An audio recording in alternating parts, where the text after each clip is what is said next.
கருப்பனின் அழகிய ராட்சசி. மதிவதனி கிட்ட போன் பேசிட்டு வச்ச மாயவன் எல்லாரையும் திரும்பி பார்த்தான். ஹேய், இன்னைக்கு யார் சமைக்கணும் என்று கேட்டதும் ஆத்ரேயா தலையிலே கை வச்சுக்கிட்டா. ஐயோ, இன்னைக்கு நம்ம தான் சமைக்கணும், நான் மறந்தே போயிட்டேன், வாங்க ஓடலாம், இல்லைனா அந்த இளங்கோ வந்து எனக்கு கிழிச்சிருவான் என்று கத்தியபடியே கிச்சனுக்கு ஓடினான். அவளை பார்த்து சிரிச்சபடியே மாயவனும் ஆர்யாவும் மித்ராவும் அவளை பின்தொடர்ந்து போனாங்க. ஆத்ரேயா கிச்சனுக்கு வந்து எட்டி பார்த்ததும் அங்க இளங்கோ ரௌத்ரமா நின்னுட்டு இருந்ததை பார்த்து பதறி போனான். ஐயோ, வந்துட்டானா, ஒரு 5 நிமிஷம் இருங்களேன், நான் சமைச்சிடுறேன் என்றாள். ஹேய், இன்னைக்கு உங்க டர்ன் தானே, சமைக்காம அப்படி உனக்கு அங்க என்ன வேலையோ? இல்ல, எக்ஸாமுக்கு படிச்சுட்டு நைட்டு லேட்டா தான் தூங்கினேன், அதான் என்று அவள் சொல்லவும், எப்ப பார்த்தாலும் உங்களுக்கு இதே பிரச்சனை, எங்க சைட்ல இருந்து ஏதாவது ஒரு தப்பு வருதா, ஆனா உங்க சைடு மட்டும் எப்ப பார்த்தாலும் ஏதாவது ஒரு பிரச்சனை தான். எனக்கு காலேஜுக்கு டைம் ஆயிடுச்சு, எனக்கு ஸ்போர்ட்ஸ் இருக்கு தெரியுமா, இன்னைக்கு ஸ்போர்ட்ஸ் டே, மறந்து போச்சா உனக்கு, சீக்கிரமா சமைச்சு தல என்று திட்டியபடி வெளியே போனான். அவன் போறதே பார்த்துட்டு இருந்தா ஆத்ரேயா. இவனுக்கு மட்டும் எப்படித்தான் இப்படி கோவம் வருதோ, ஒருவேளை நான் சமைக்கும் போது ஏதாவது உப்பு காரத்தை ஜாஸ்தி போட்டு தொலைக்கிறேனோ என்னவோ, எனக்குன்னு வந்து வாச்சது பாரு என்று புலம்பிக்கிட்டே கிச்சனுக்கு போய் சமைக்க ஆரம்பிச்சா. அவளை தொடர்ந்து வந்த மித்ராவும் மாயவனும் ஆர்யாவும் அவளுக்கு உதவி பண்ணாங்க. ஆமா, இன்னைக்கு சமைக்கும் முறை இவங்களுடையது. அப்பதான் கொஞ்ச நேரத்திலேயே திவ்யமதி தூக்க கலக்கத்தோட வந்து நின்னா. எனக்கு ஒரு டம்ளர் காஃபி என்று கத்தியபடி அங்க இருக்கிற டைனிங் டேபிள்ல உட்காரவும் அதை பார்த்த ஆர்யாவுக்கு கோபம் பொத்துக்கிட்டு வந்துச்சு. ஏய், நீ போட்டு காஃபி குடிக்க மாட்டியா, காஃபி கூட நான் உங்களுக்கு போட்டு தரணுமா என்று கேட்டான். அவள் ஆரியனை மேலும் கீழும் பார்த்தா. இன்னைக்கு உங்க டர்ன் தானே, அப்போ நீங்க தான் எனக்கு காஃபி போட்டு கொடுக்கணும், டைம் ஆச்சு, சீக்கிரமா காஃபி போட்டு கொடுங்க, நான் குளிக்கணும், இன்னும் நான் பல்லே விளக்கல என்றாள். அவளை அருவருப்போட பார்த்து முகத்தை சுழிச்சான் ஆரியன். ஏச்சி, பல்ல விளக்காமையா இருக்க, இன்னும் பல்ல விளக்காம காஃபி வேற, நைட்டு பார்த்தா எப்ப பார்த்தாலும் வர்றதுக்கு லேட்டு, உன்னை ஒரு நாள் கார்வேந்தன் மாமா கிட்ட போட்டு கொடுக்கறேன் பாரு, அப்பதான் நீ அடங்குவ, பப்பு பாரு சினிமா அது இதுன்னு ஒரே ஆட்டம்தான், படிக்கிற வேலையே கிடையாது என்று புலம்பியபடியே அவளுக்கு காஃபி போட்டு எடுத்துட்டு வந்து கொடுத்தான் ஆரியன். அப்படி ஆரியன் எடுத்துட்டு வந்து கொடுத்த காஃபியை வாங்கினவ அவனை பார்த்து கண்ணடிச்சா. அதை பார்த்து ஒரு வினாடி திகைச்சு போனா ஆரியன். இதுக்கெல்லாம் ஒன்னும் குறைச்சல் இல்ல, ஏண்டி நைட்டு லேட்டு என்று யாருக்கும் கேட்காத வகையில மெதுவா கேட்டான். அட, நைட்டு ஃப்ரெண்ட்ஸோட பார்ட்டிப்பா, கொஞ்சம் லேட் ஆயிடுச்சு, இப்ப அதனால என்ன, எப்படியோ சேஃபா வீட்டுக்கு வந்துட்டேன்ல, விடு பிரச்சனைய என்றாள். அதை கேட்டு முறைச்சான் ஆரியன். உனக்கு வர வர பயம் சுத்தமா விட்டு போச்சுடி என்று புலம்புனபடியே அவ கொடுத்த காலி டம்ளரை எடுத்துட்டு உள்ள போனான் ஆரியன். அத கிச்சன்ல இருந்து நோட்டமிட்டுக்கிட்டே இருந்தான் மாயவன். அவனுக்கு ஒரு சின்ன சந்தேகம் இருந்தது, ஆர்யாவும் திவ்யாவும் காதலிக்கிறாங்களோன்னு. ஆனா அதை கேட்டு உறுதிப்படுத்திக்க அவன் விரும்பவே இல்லை. ஒருவேளை நட்பாக பழகிக்கிட்டு இருந்தா, நான் கேட்கிற கேள்வியில அவங்களுக்குள்ள காதல் வந்துருச்சுன்னா என்ன பண்றதுன்ற பயம் வேற அவனுக்கு. மாயவன் கார்வேந்தன் தங்களுக்கு பண்ற உதவிய ரொம்ப பெருசா நினைச்சான். அப்படி இருக்கும்போது அந்த வீட்டு வாலிபர்களை காதலிக்கிறதுங்கிறது ரொம்ப தப்பான விஷயமா மாயவனுக்கு பட்டுச்சு. அதனால அவன் தம்பி தங்கைகளை காதலிக்காம பாத்துக்கிட்டான் அப்படின்னு கூட சொல்லலாம். ஆனாலும் காதல் அப்படிங்கிறது தடுக்கக்கூடிய விஷயமா என்ன? அப்பதான் அங்க வந்து நின்னா சுடர்மதி. அவளை பார்த்த மாயவன் கொஞ்சம் கிறங்கித்தான் போனான். ஆனாலும் அத அவன் வெளிக்காட்டிக்கவே இல்லை. கிச்சன்ல இருந்தபடியே பாத்திரங்களை கழுவிட்டு இருந்தவன் அவனை பார்த்தபடியே கிச்சனுக்குள்ள வந்தா சுடர்மதி.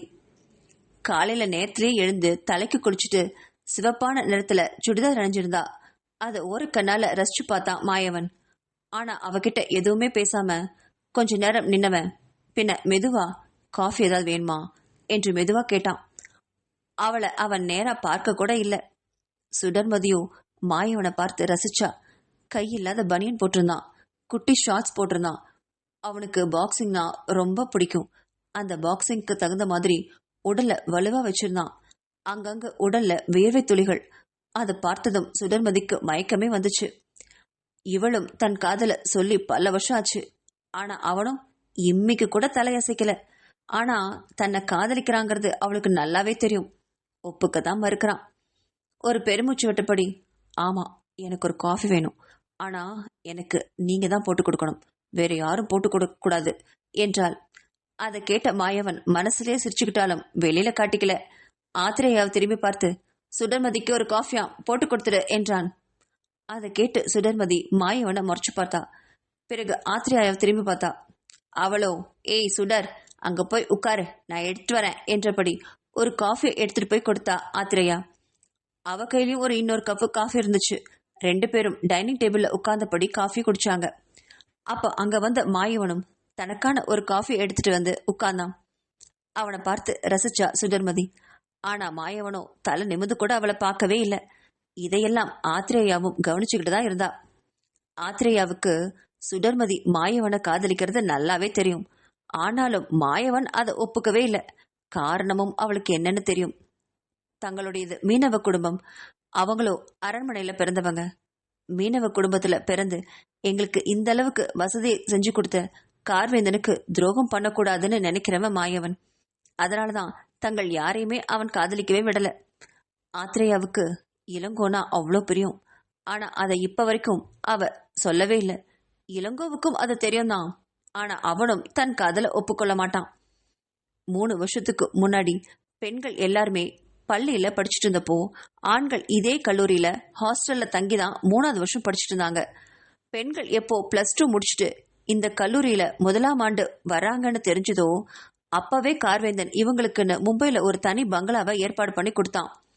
அதுல கீழ் ஃப்ளோர்ல எழில்வேந்தன், இளங்கோ, திவ்யா, சுடர்மதின்னு 4 பேரும் தங்க, மேல் ஃப்ளோர்ல மாயவன், ஆர்யா, ஆத்ரேயா, மித்ரா 4 பேரும் தங்கினாங்க. முதல்ல இங்க ஒரு சமையல்காரர் கூட ஒருத்தர் இருந்தாரு. ஆனா இவங்க போடுற அலப்பறையில அவர் துண்டக்கான துணியக்கானன் ஓடியே போயிட்டாரு மனுஷன். அதுக்கப்புறம் கார்வேந்தன் ரொம்ப கண்டிப்பா சொல்லிட்டான், இவங்களுக்கு சமையல்காரெல்லாம் இனிமேல் யாரும் வைக்க மாறுதலன்னு. இவங்களே இனிமே சமைச்சு சாப்பிடணுமாம். அப்படி கார்வேந்தன் சொன்னதும் யார் முதல்ல சமைக்கிறதுன்னு தகராறே வந்தது. பெண்கள் தான் சமைக்கணும்னு எழில்வேந்தன் சொல்லவும் அதை கேட்ட திவ்யா அவனை பார்த்து முறைச்சா. ஏன் பொண்ணுங்கன்னா அவ்வளவு கேவலமா? ஆண்களும் சேர்ந்து சமைக்கலாம். நீங்க ஒரு நாள் சமைங்க, நாங்க ஒரு நாள் சமைக்கிறோம் என்றாள். அதன்படிதான் முதல்ல பெண்கள் ஒரு நாள் சமைச்சாங்க. அந்த 4 பெண்களும் அப்பதான் +2 முடிச்சுட்டு கிச்சனுக்குள்ளே வராங்க. அவங்க செய்யற சமையல ஆண்களால வாயில வைக்க முடியல. அந்த அளவுக்கு கொடூரமா இருந்தது. பொறுத்து பொறுத்து பார்த்த ஆண்கள் இதுக்கு மேல இவங்கள தனியா சமைக்கவே கூடாதுன்னு ஸ்ட்ரிக்டா சொல்லிட்டாங்க. அதுக்கப்புறம் தான் மாயவன் ஒரு ஐடியா சொன்னான். 2 பெண்கள் 2 ஆண்கள் அப்படின்னு. அதன் கணக்குப்படி மீனவ குடும்பத்தினர் ஒரு நாளும் அரண்மனை குடும்பத்தினர் ஒரு நாளும் சமைக்க ஆரம்பிச்சாங்க. கடந்த சில மாசமா இப்படித்தான் இங்க போயிட்டு இருக்கு. சில சமயங்கள்ல இது பிக் பாஸ் ஹவுஸ் மாதிரி ஆயிடும். அவங்களுக்குள்ள என்னதான் போட்டி இருந்தாலும் ஒற்றுமைக்கு அளவே இல்லைன்னு சொல்லலாம். அவங்களுக்குள்ள வாய் தகராறு, சில நேரங்கள்ல கை தகராறு கூட வரும். ஆனா கல்லூரியில மட்டும் யாராவது இவங்கள ஒருத்தர் பிரச்சனைக்கு வந்துட்டா போதும், மொத்த குடும்பமும் சேர்ந்து அவங்கள பின்னி பெடல் எடுத்துரும். அந்த அளவுக்கு இவங்களுடைய ஒற்றுமைக்கு பேர் போனவங்க. அப்படி ஒரு சம்பவம் கூட சில நாட்களுக்கு முன்னாடி நடந்துச்சு. கடந்த சில நாட்களுக்கு முன்னாடி சுடர்மதியோட வகுப்புல இருந்த ஒருத்தன் அவளை காதலிக்கிறதா ரொம்ப டார்ச்சர் பண்றான். ஆனா சுடர்மதி அதை பத்தி யார்கிட்டயும் மூச்சே விடல. ஒரு தடவை கல்லூரியிலிருந்து ஸ்பெஷல் கிளாஸ் முடிச்சுட்டு தாமதமா தான் வீட்டுக்கு வந்தா. அப்படி வர்ற வழியில அவன் பைக்ல பின்னாடியே வந்து வழிமறிக்கவும் சுடர்மதி பயந்தே போனான். அப்போ மணி இரவு 7 மணிக்கு ஆயிடுச்சு. அவங்களுடைய பங்களா கல்லூரியிலிருந்து ரொம்ப பக்கம்தாங்கிறனால மேக்சிமம் எல்லாருமே கால்நடையாவே வந்துட்டு போயிடுவாங்க. கார்வேந்தனுக்கு சில சமயங்கள்ல பணக்காரத்தனத்தை தன் குழந்தைங்க கிட்ட காட்ட அவன் விரும்புறதே இல்லை. அவங்களும் மக்களோட மக்களா சராசரியா வாழணுங்கிறது தான் அவனுடைய எண்ணம். அதனாலேயே எல்லாருக்குமே அவன் சைக்கிள் வாங்கி கொடுத்தானே ஒழிய காரோ பைக்கோ அவன் இப்ப வரைக்கும் வாங்கி கொடுக்கவே இல்லை. சுடர்மதி எப்பவுமே சைக்கிள்ல தான் போயிட்டு வருவா. ஆனா இன்னைக்கு என்னவோ காலார நடந்து வரணும் போல தோணுச்சு. அதனால கல்லூரியிலேயே சைக்கிளை வச்சுட்டு நடந்து வந்துட்டு இருந்தா. அப்பதான் தன்னை காதலிக்கிறதா சொல்லி ஒருத்தன் பைக்ல வந்து இடிக்கவும் அவ கீழேயே விழுந்துட்டா. கீழே விழுந்ததுல கையிலயும் காலையும் நல்ல சராய்ப்பு ஏற்பட்டுருச்சு. அவன் பைக்ல இருந்து கீழே இறங்கி சுடர்மதி கிட்ட வந்து நின்னவன், ஹேய், நான் உன்னை எவ்வளவு நாளா லவ் பண்றேன்னு ஃபாலோ பண்ணிட்டு இருக்கேன். நீ என்னடி என்னை திரும்பி கூட பார்க்க மாட்டேங்கிற என்றதும் அவனை பிடிச்சு தள்ளி விட்டா சுடர்மதி. இங்க பாரு, இந்த ரோட்ல வந்து தகராறு பண்ற வேலையெல்லாம் வேண்டாம். சத்தம் போட்டு அப்புறம் நான் எல்லாரையும் கூப்பிட்டுருவேன். இங்கிருந்து போடா நீ என்றவாறு அவளுடைய புத்தகத்தை எல்லாம் ரோட்ல இருந்து பொறுக்கி எடுத்தா. அப்போ தூரத்துல ஒரு கார் வர சத்தமும் ஹெட்லைட் வெளிச்சமும் பட பைக்ல வந்தவன் அவளை முறைச்சுக்கிட்டே அங்கிருந்து கிளம்பிட்டான். அடிப்பட்ட காயங்களோட வீட்டுக்கு வந்த சுடர்மதிய முதல்ல பார்த்தவன் மாயவன் தான். பதறியே போனான். ஹேய் என்னாச்சு என்று கேட்டபடி அவளை பிடிச்சு சோஃபாவில் உட்கார வச்சான். என்னாச்சுன்னு கேட்கிறேன்ல என்றதும் அவள் எதுவுமே பேசாம அழுத விழிகளோட உதட்டு கடிச்சிட்டு உட்காண்டிருந்தா. தன் அண்ணனோட சத்தத்தை கேட்டு ஆத்ரேயாவும் மித்ராவும் வெளியில ஓடி வந்தாங்க. சுடர்மதியோட கோலத்தை பார்த்து என்னடியாச்சு என்று கேட்டுட்டு அவ பக்கத்துல உட்கார்ந்து அவளுடைய காயங்களுக்கு மருந்து போட்டாங்க. சுடர்மதியோ வாயை திறக்கவே இல்லை. இப்ப நீ சொல்ல போறியா இல்லையா என்று மாயவன் கடும் கோபத்தோட அவளுடைய கன்னத்தை பிடிக்கவும் கீழே விழுந்ததுல ஒரு கல் அவளுடைய தலைய பதமே பார்த்திருந்தது. அங்கேயும் ரத்தம். அதை கண்டவன் ரொம்பவுமே பதறி போனான். ஆத்திரம் தாங்க முடியல. இப்ப நீ வாய் திறந்து சொல்ல போறியா இல்லையடி என்று சத்தம் போட்டு கேட்கவும் சுடர்மதி அழுதுகிட்டே நடந்த விஷயத்த சொன்னான். அதை கேட்டதான் தாமதம். ஆர்யா, மாயவன், ஆத்ரேயா, மித்ரா நால்வரும் புயல் மாதிரி அந்த ஹாஸ்டலுக்கு போனாங்க. அது பாய்ஸ் ஹாஸ்டலுங்கனால ஆத்ரேயாவும் மித்ராவும் வெளியே நிக்க இவங்க மட்டும் உள்ள போய் அவனை அடித்து வெளாசினாங்க. சுடர்மதிய கல்லூரியிலிருந்து வந்து பார்த்த இளங்கோவும் எழில்வேந்தனும் அதிர்ந்து போனாங்க. விஷயத்தை கேள்விப்பட்டு அவங்களும் ஹாஸ்டலுக்கு போனாங்க. அதற்குள்ள மாயவனும் ஆர்யாவும் அவனை அடிச்சு துவைச்சிருந்தாங்க. அதை பார்த்து நிம்மதி பெருமூச்சு விட்டான் இளங்கோ. வந்ததுக்கு இளங்கோவும் 2 சாத்து சாத்திட்டு தான் வந்தான். மாயவன் வீட்டுக்கு வந்ததும் சுடர்மதியை பார்த்து ரொம்ப மனசு வேதனைப்பட்டான். மாயவனுக்குள்ள சுடர்மதி என்னைக்கோ நுழைஞ்சிருந்தா. ஆனா அத அவன் வெளியே சொல்லவே இல்லை. சுடர்மதியோ தன் பக்கத்துல அத்தனை பேர் இருந்தாலும் மாயவனை வைத்த கண் வாங்காம பாத்துக்கிட்டே இருந்தா. அவனுக்கோ அவளை நிமிர்ந்து பார்க்க கூட முடியல. அங்கிருந்து வேகமா தன்னோட அறைக்குள்ள போயிட்டான். அதுக்கப்புறம் சுடர்மதிய திவ்யா அழைச்சிட்டு போய் அவளோட அறையில படுக்க வச்சா. அதை தொடர்ந்து அவளுக்கு நைட்டு காய்ச்சலும் வர மாயவன் அடுத்த நாள் காலையில வீட்டோட இருந்து சுடர்மதிய நல்லா கவனிச்சுக்கிட்டான். மற்றவங்க எல்லாரும் அன்னைக்கு தேர்வு இருக்கிறனால சீக்கிரமாவே கிளம்பி போயிட்டாங்க. மாயவன் மட்டும் சுடர்மதிய கவனிச்சுக்கிட்டதுல சுடர்மதி அவனை உயிருக்கும் மேலா நேசிக்கவே ஆரம்பிச்சிருந்தா. அன்று கல்லூரி முடிஞ்சதும் ஆர்ச்சரி பயிற்சியில இளங்கோ ஈடுபட்டு இருந்தான். அவனுக்கு வஜ்ரன் அன்னைக்கு சொல்லி கொடுத்த வில்லம்பு விளையாட்டு அவ்வளவு பிடிச்சிருந்தது. அவன் தீவை விட்டு வெளியில வந்திருந்தாலும் இந்த பயிற்சியை அவன் விடவே இல்லை. அப்போ அங்க ஆத்ரேயாவும் உள்ள நுழைஞ்சா. அவளை பார்த்த இளங்கோ முறைச்சு பார்த்தான். அவளும் இளங்கோவை பார்த்து முறைச்சவாறே வந்தா. அவன் நடிச்ச அம்புகளை கொஞ்ச நேரம் உற்று நோக்கிட்டு அங்கே நின்னா ஆத்ரேயா. அதை பார்த்த இளங்கோ, ஏய் இங்க என்ன நீ சும்மா வேடிக்கை பார்த்துட்டு இருக்க, போ போய் உன்னோட அம்பையும் வில்லையும் எடுத்துட்டு வந்து பிராக்டிஸ் பண்ணு என்றதும் அதை கேட்டு தன் தோள்களை அசால்ட்டா குலுக்கிட்டு தன்னோட உடையை மாத்திக்கிட்டு வந்து அவன் பக்கத்துல நின்று அவளும் அம்பை எய்திட்டு இருந்தா. அவங்களுக்கு தூரத்துல கொஞ்சம் பெரிய வட்டமான ஒரு பலகை இருக்கவும் அந்த வட்டத்திற்குள்ள வட்டம்னு சின்ன சின்ன வட்டமா போயிட்டு இருந்தது. அதை குறிப்பார்த்து அடிக்கணும். அவ அடிக்கிறத இளங்கோ ரசிச்சு பார்த்தான். ஆனாலும் அதை வெளிக்காட்டிக்கல.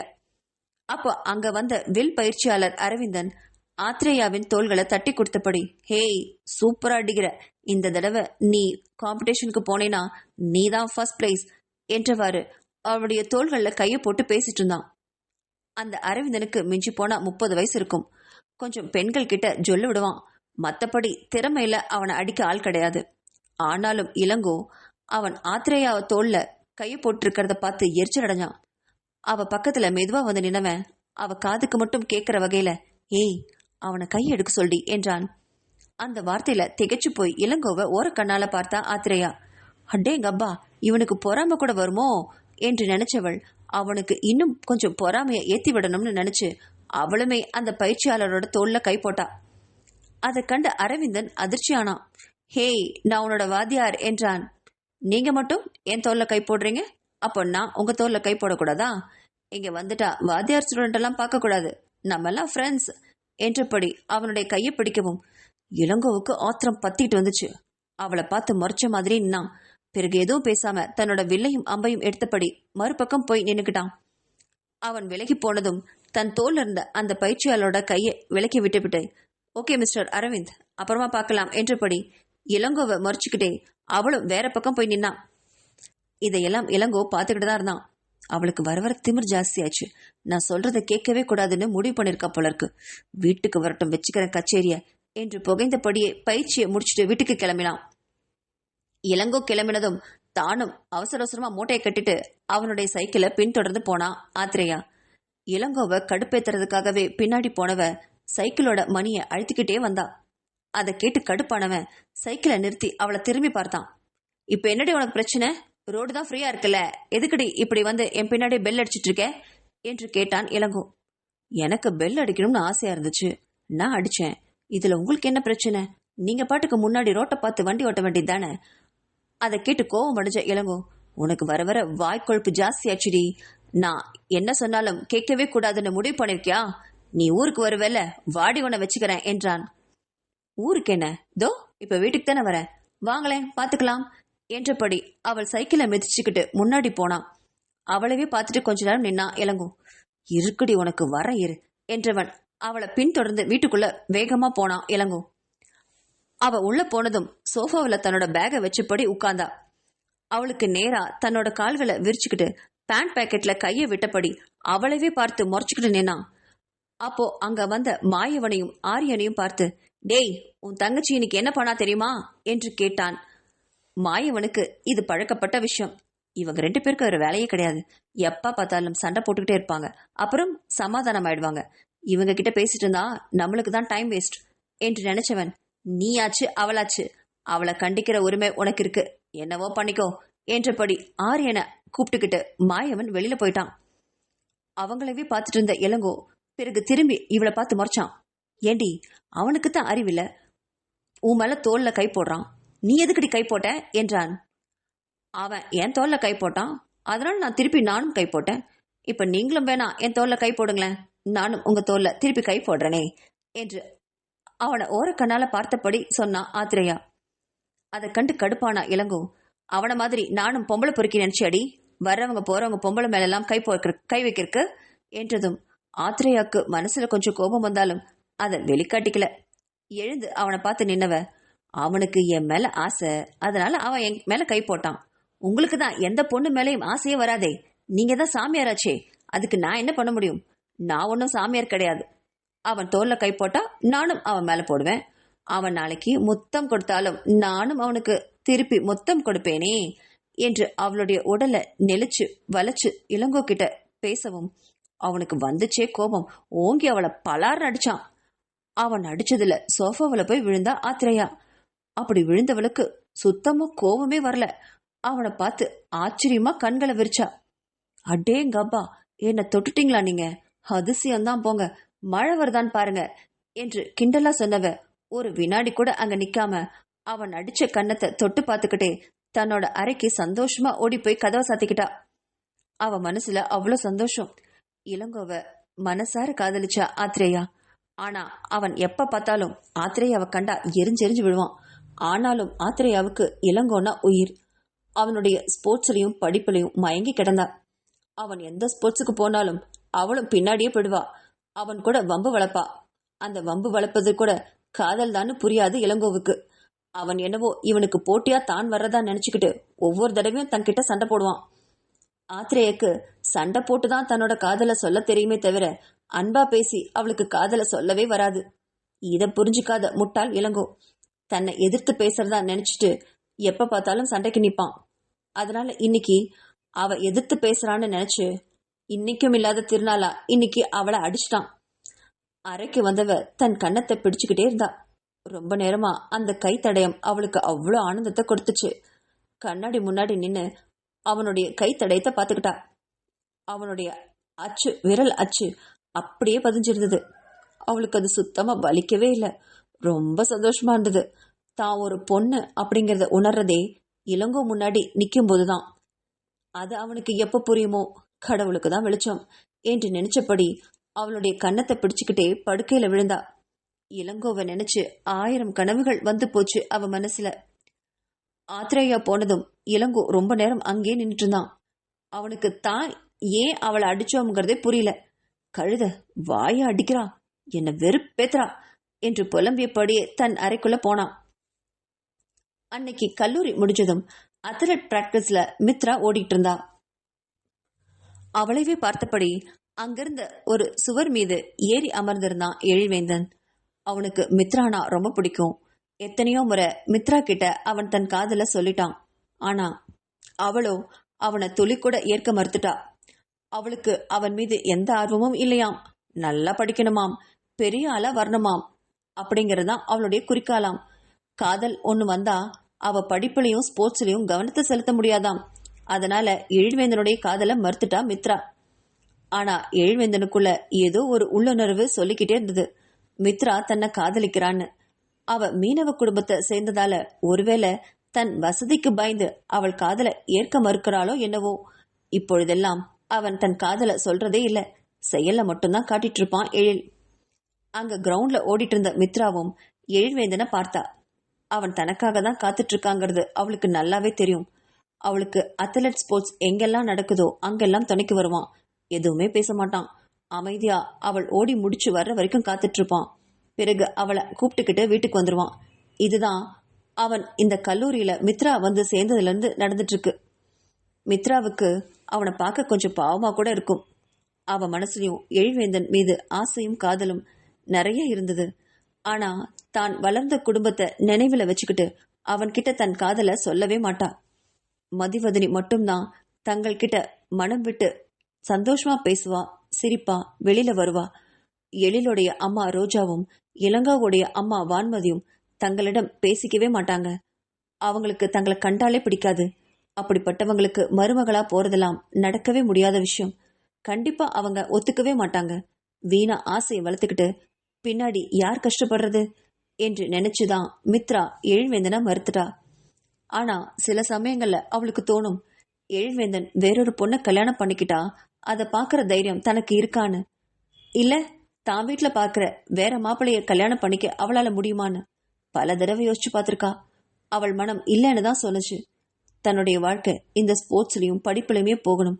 திருமணம் அப்படிங்கறதெல்லாம் தனக்கு பகல் கனவுதான் என்று பெருமூச்சு விட்டபடி எழில்வேந்தனை நோக்கி வந்தா. அவனுமே அவளை பார்த்தவன் மெதுவா போலாமா என்று கேட்டான். போலாம் என்று ஒரே வார்த்தையில தலையாட்டிட்டு 2 பேரும் நடந்து போனாங்க. அப்படி போகும்போது 2 பேரோட பார்வையும் ஒருவருக்கு ஒருவர் மோதிக்கிச்சு. எழில்வேந்தனின் பார்வையை கண்ட மித்ராவுக்கு மனம் மிகவும் வேதனையுற்றது. அந்த பார்வையில என்ன இருந்தது? அப்பப்பா, அத்தனை காதல்! தன்கிட்ட வெளிப்படையா சொல்ல முடியாத காதல். தன்னை ஏன் மறுத்துட்டேன்னு 1000 கேள்வி கேட்கும் அவன் கண் பார்வையில அவ்வளவு மயங்கி போனா. அதை பார்க்க முடியாம வேறு பக்கம் முகத்தை திருப்பிக்கிட்டா மித்ரா. 2 பேரும் எதுவுமே பேசாம மௌனமா நடந்தபடியே வீட்டுக்கு நடந்து போனாங்க. பரந்த கடற்கரையில ஒரு போட்டு மேல சூர்யா குறிப்பாத்து அம்பு எரியறதுக்காக ஒரு பலகையை வச்சிருந்தான் வஜ்ரன். சற்று தொலைவில் சூர்யாவை நிறுத்திய வஜ்ரன் அவனுக்கு வில் அம்பு பயிற்சியை கொடுத்துட்டு இருந்தான். அதைவே வேடிக்கை பார்த்தபடி பக்கத்துல நின்னுட்டு இருந்தா மதிவதனி. அவன் ஒவ்வொரு குறிய தவறாம அடிக்கும் பொழுதும் அதை பார்க்கறதுக்கு அவ மனசு ரொம்ப சந்தோஷமா இருந்தது. தன் மகன் வஜ்ரன் சொல்லி கொடுக்கறத ரொம்ப கவனமா கத்துக்கிட்டு இருந்தான். அதை பார்த்து ரசிச்சுக்கிட்டே இருந்தா மதிவதனி. அம்மா போதும், உன் பையனை ரொம்ப ரசிக்காத, வா நம்ம கொஞ்ச நேரம் அந்த பக்கம் போய் விளையாடலாம் என்று கேட்ட குரல்ல அதிர்ந்து போய் திரும்பி பார்த்தா. அங்க தன்னோட பொண்ணு நிலாதான் வாகினி கூட நின்னுட்டு இருந்தா. வாகினிக்கும் நிலாவுக்கும் 1 வயசு வித்தியாசம். வாகினிக்கு 1 வயசு ஆகும்போதுதான் தனக்கு நிலா பிறந்தா, அதுவும் இதே குடிசையில. அதை நினைச்சபடியே புன்னகைத்து கொண்டே அந்த 2 பொண்ணுங்க இருக்கக்கூடிய இடத்துக்கு அவ வந்து உட்கார்ந்து மண்டியிட்டாள். ஏண்டி, உனக்கேண்டி போறாம? என் பையன் நான் ரசிக்கிறேன், உனக்கு என்ன வந்துச்சு என்று கிண்டலோட கேட்ட மதிவதனி பக்கத்துல நின்னுட்டு இருந்த வாகினிய அன்பா பார்த்தா. வாகினி ரொம்ப அமைதியான பொண்ணு. தான் கூட பேசவே ரொம்ப தயங்குவா. நிலாவுக்கு அப்படியே எதிர்ப்பதம். நிலா பேசிக்கிட்டே இருப்பா, வாகினி பேசவே மாட்டா. சின்ன வயதுல இந்த குடும்பத்துல ஆத்ரேயாவையும் மித்ராவையும் பாக்குற மாதிரியே இருந்தது அவளுக்கு. நிலாவை ஒதுக்கிட்டு வாகினியோட தலையில கை வச்சு அவள் கூந்தல தடவி விட்டா. மேல் விட்டு பெண் தன்னை தொட்டதும் வாகினி பூரித்து போனா. அவளுடைய முகம் இந்த வயசுலயும் வெக்கப்படுறத பார்க்க மதிவதனிக்கு சிரிப்பா இருந்தது. அவளை தம் பக்கத்துல அமர்த்திக்கிட்டவ நிலாவை பார்த்து, ஏய், நீ எப்ப பார்த்தாலும் வாய் அடிச்சுட்டே இருக்கியே, வாகினி பாத்தியா பேசவே மாட்டேங்கிறா, இவளை பார்த்து நீயும் தான் கொஞ்சம் கத்துக்கோ ஏண்டி என்று சொன்னா மதிவதனி. ஐயோ அம்மா, இந்த மாதிரி பேசாம அடந்தையெல்லாம் என்னால் இருக்க முடியாது, அப்புறம் நான் தூங்கிடுவேன் என்று மறுத்து சொல்லவும் மதிவதனிக்கு சிரிப்பு தான் வந்துச்சு. அம்மா உங்களை வீட்டுக்கு கூட்டிட்டு வர சொன்னாங்க என்று மதிவதனியின் முகத்தை பார்த்தபடியே ரொம்ப மெல்லமா சொன்னா வாகினி. அவளுக்கு மதிவதனியோட அமைதியான அழகு ரொம்ப பிடிக்கும். அவ பக்கத்துல வந்தாலே அவளுக்கு உரித்தான ஒரு வாசனை அவ உடம்புல வர்றத வாகினி மனசுல குறிச்சுப்பா. அவள் வீட்டுல எப்பவுமே மீன் வாசனை தான். மதிவதனி வந்தா மட்டும் சென்ட்டு வாசனை அந்த குடிசையவே தூக்கும். அது வாகினிக்கு ரொம்ப ரொம்ப பிடிக்கும். மதிவதனி கிட்ட பேசுறதுக்கே ரொம்ப தயங்கி நிப்பா. அவளுக்கு மதிவதனி பார்த்தாலே வெக்கம் வந்துடும். 4வது தான் படிக்கிறா. சூர்யா, வாகினி, நிலா 3 பேருமே ஒரே பள்ளியில தான் படிச்சுட்டு வராங்க. நிலா 3வது, வாகினி 4வது, சூர்யா 7வது படிக்கிறான். சூர்யாவை அடிக்கடி பள்ளியில பாப்பா வாகினி. அவனுடைய அழகும் கம்பீரமும் அவளுக்கு ஒரு பிரமைவே ஏற்படுத்தும். பள்ளியில எந்த ஸ்போர்ட்ஸ் வந்தாலும் சரி, சூரிய வேந்தன் தான் முதல் பரிசை வாங்குவான். ஸ்போர்ட்ஸ்ல மட்டும் கிடையாது, படிப்புலையும் அவன் ரொம்ப கெட்டிக்காரன். ரேங்க் ஹோல்டர் பேட்ச் தான் எப்பவுமே வச்சிருப்பான். அதை பார்க்க பார்க்க வாகினிக்கு ரொம்ப ஆச்சரியமா இருக்கும். இவன் மட்டும் எப்படி எல்லாத்துலயும் ஃபர்ஸ்டா வரான்னு அவளும் விழுந்து விழுந்து படிப்பா. ஆனா என்னவோ அவளுக்கு படிப்பு மட்டும் சரியா வர்றதே இல்லை. இப்பொழுதுமே அங்க தூரத்துல நின்னபடி சூர்யாவை ரசிச்சுக்கிட்டு தான் இருந்தா அந்த சின்ன பொண்ணு. வாகினி 4வது படிச்சிருந்தாலுமே அவளுக்கு சூர்யானா ஒரு தனி கிறக்கம்தான். அசம்பிளில அவன் தினமும் ஏதாவது ஒரு பரிசை வாங்கிக்கிட்டே இருப்பான். சூரியவேந்தன் பெயர் ஒரு நாள் கூட அசம்பிளில வராம இருந்ததே இல்லை. அதை நினைச்சு பார்க்கும்போது அவளுக்கு ரொம்ப ஆச்சரியமா இருக்கும். தானும் இதே மாதிரி ஆகணும்னு நினைப்பா. ஆனா தன்னால முடியுமான்ற ஒரு கேள்விக்குறி அவ மனசுல எழும். நிலாவையும் வாகினிக்கு ரொம்ப பிடிக்கும் தான். தான் கூட எப்பவுமே பேசி சிரிப்பா நிலா. அவ எங்க போனாலும் தன்னையுமே சேர்த்து கூட்டிட்டு போவா. கிட்டத்தட்ட மதிவதனியும் நிலாவும் ஒரே மாதிரி தான். 2 பேரும் தங்கிட்ட ரொம்ப பாசத்தோட பழகுவாங்க. ஆனா வாகினிக்கு தான் அவங்கள பார்க்கவே கொஞ்சம் வெட்கமும் தயக்கமாவே இருக்கும். வாகினியையும் நிலாவையும் அழைச்சுக்கிட்டு குடிசைக்குள்ள போனா மதிவதனி. அவளை பார்த்த உடனே வாகீஸ்வரிக்கும் தாரிகாவிற்கும் வாயெல்லாம் பல்லார்ந்தது. அடடே, வாங்கம்மா, என்ன கடற்கரையிலே நின்று உங்க பையனை ரொம்ப ரசிக்கிறீங்களோ என்று தாரிகா கேட்டதும், ஆமா, இதே இடத்துல தானே அன்னைக்கு நான் எழில்வேந்தனையும் இளங்கோவையும் பார்த்தேன். இன்னைக்கு என் பையன் சூர்யாவை பார்க்கும்போது எனக்கு ரொம்ப சந்தோஷமா இருக்கு என்று சொல்லி முடிக்கும் வேளையிலேயே அவளுக்கு மோரை கொண்டு வந்து கொடுத்தா வாகீஸ்வரி. அதை வாங்கி சாப்பிட்டவ, மோர் ரொம்ப நல்லா இருக்கு என்றாள். அதை கேட்ட வாகீஸ்வரி வெக்கமா புன்னகைத்தா. ஹலோ அத்தை, என்ன நீங்க என்ன கண்டுக்கவே இல்லையே? எங்க அம்மாவுக்கு மட்டும் வந்த உடனே மோர் கொடுக்குறீங்க, எனக்கு எப்போ ஒன்று கொடுப்பீங்களே, அது எங்க என்று கேட்டதும் தாரிகா பக்குன்னு சிரிச்சிட்டா. வாயாடி, உனக்கும் இருக்கு இரு என்று உள்ள போய் அவளுக்கு பிடிச்ச கடலை மிட்டாயை எடுத்து வந்து கொடுத்தா. அதை பார்த்தவளுக்கு கண்கள் பளிச்சிட்டது. அதை அப்படியே வாங்கி வாயில போட்டா. ரொம்ப சுவையா இருந்தது. நிலாவும் மதிவதனி போலதான். ஏற்றத்தாழ்வெல்லாம் பார்க்கறதே இல்லை. ரொம்ப சமத்தான குணம். அதை நினைச்சு தாரிகாவும் வாகீஸ்வரியும் வாயோயாம பேசுவாங்க. அப்போ வஜ்ரன் சூர்யாவை கூப்பிட்டுட்டு குடிசைக்குள்ள வர அவனை பார்த்த மதிவதனி, சூர்யா எப்படி நல்லா கத்துக்கிறானா என்று கேட்டதும் வஜ்ரன் அழகா புன்னகைத்தான். அம்மா, கார்வேந்தன் ஐயாவோட பையன். அப்போ சூர்யா எப்படி இருப்பான்? புலிக்கு பிறந்தது பூனை ஆயிடுமா என்று கேட்டதும் மதிவதனியோட முகம் ரத்தமா சிவந்து போச்சு. தன் கணவனுடைய பெயரை யார் வாயிலிருந்து கேட்டாலும் அவளுக்கு எப்படித்தான் வெக்கம் வருதோ. அதை நினைச்சு தாரிகா ரொம்ப ஆச்சரியப்படுவா. ஏமா, நான் உன்னை கேட்டா தப்பா எடுத்துக்க மாட்டீங்களே என்று கேட்ட தாரிகா கிட்ட, இல்ல சொல்லு என்றாள். இல்ல, இத்தனை வருஷம் கழிச்சும் எப்படிமா இப்படியே இருக்கீங்க? புருஷன் பேரை சொன்னா முகமெல்லாம் அப்படியே ரத்தமா செவந்து போயிடுதே, ஆச்சரியமா இருக்கு என்று சொன்னாள். அதை கேட்டு மறுபடியும் சிவந்தா மதிவதனி. தன் தாயின் முகத்தை பார்த்த சூர்யாவுக்குமே ரொம்ப சந்தோஷமா இருந்தது. தன் அப்பாவை அவ எவ்வளவு நேசிக்கிறாங்கிறத பார்த்தாலே அவனுக்கு பெருமையா இருக்கும். ஐயோ அம்மா, போதுமா வெக்கப்பட்டது, வாங்க வீட்டுக்கு போலாம். அப்பா உங்களை தேடிட்டு இருப்பாரு. நீங்க வீட்டுல இல்லைன்னா வீடே ரணகலமாயிடும் என்றாள் நிலா. அதுவும் சரிதான் என்று ஒப்புக்கிட்டவ, சரி அப்ப நான் கிளம்புறேன் என்றபடி சூர்யாவையும் நிலாவையும் அழைச்சிட்டு கிளம்பினான். அப்படி கிளம்பும் போது வாகினி வஜ்ரனுக்கு காலுக்கடியில நின்று போகும் சூர்யாவே பார்த்துக்கிட்டு இருந்தான். தன் தாயோட போயிட்டு இருந்த சூர்யாவோ என்ன நினைச்சானோ சட்டுன்னு நின்று திரும்பி பார்த்தான். அவன் அங்கேயே பார்த்துட்டு இருந்த வாகினியோட கண்கள்ல அவனுக்கு அந்த வயசுல என்ன புரிஞ்சுதோ, ஏதோ ஒரு உள்ளுணர்வு அவனை ஆட்கொண்டுச்சு. அது என்னன்னு அவனுக்கு சரியா புரியல. ஆனா ஏதோ ஒண்ணு அவள் கண் பார்வையில அவனை ஈர்த்தது. தன்னையும் அறியாம அந்த கண்களையே பார்த்துக்கிட்டு போனான் சூர்யா. அரண்மனையில செல்வமதியும் பாலாமணியும் தோட்டத்துல மாலை பொழுதுல உலாவிட்டு இருந்தாங்க. அப்போ அங்க வந்தா இளமதி. செல்வா என்று குரல் கேட்டதும் திரும்பி பார்த்தா. அங்க இளமதி தான் நின்னுட்டு இருந்தா. அவளை பார்த்து புன்னகைத்தா செல்வமதி. அவள் பக்கத்துல நின்னுட்டு இருந்த பாலாமணியை உற்று பார்த்தா இளமதி. வந்ததுக்கு இப்ப பாலாமணி எவ்வளவோ பரவாயில்ல. எல்லாம் செல்வமதியோட கவனிப்பு தான். அறையிலே முடங்கி இருக்கிறத செல்வமதி விரும்பவே மாட்டா. தினமும் ஒரு முறை பாலாமணிய இந்த தோட்டத்திற்கு அழைச்சிட்டு வந்து கொஞ்ச நேரம் காலார நடந்துட்டு தான் அவங்க 2 பேரும் அறைக்குள்ளேயே போவாங்க. அவங்க இருவருடைய ஒற்றுமை பார்த்து இளமதியே நிறைய தடவை அதிசயப்பட்டிருக்கா. பாலாமணி, இப்போ எப்படி இருக்க என்று இளமதி கேட்டதும் நல்லா இருக்கேன் என்றவாறு தலையை மட்டும் ஆட்டினா பாலாமணி. இதுவே அவளுக்கு பெரிய முன்னேற்றமா தெரிஞ்சது. வந்தப்போ எதையோ பார்த்தபடி வெறிச்சுக்கிட்டே உட்காண்டிருப்பா. இப்பெல்லாம் நல்ல முன்னேற்றம் தான். செல்வா, உன்கிட்ட ஒரு விஷயம் சொல்றதுக்காக தான் நான் வந்தேன்.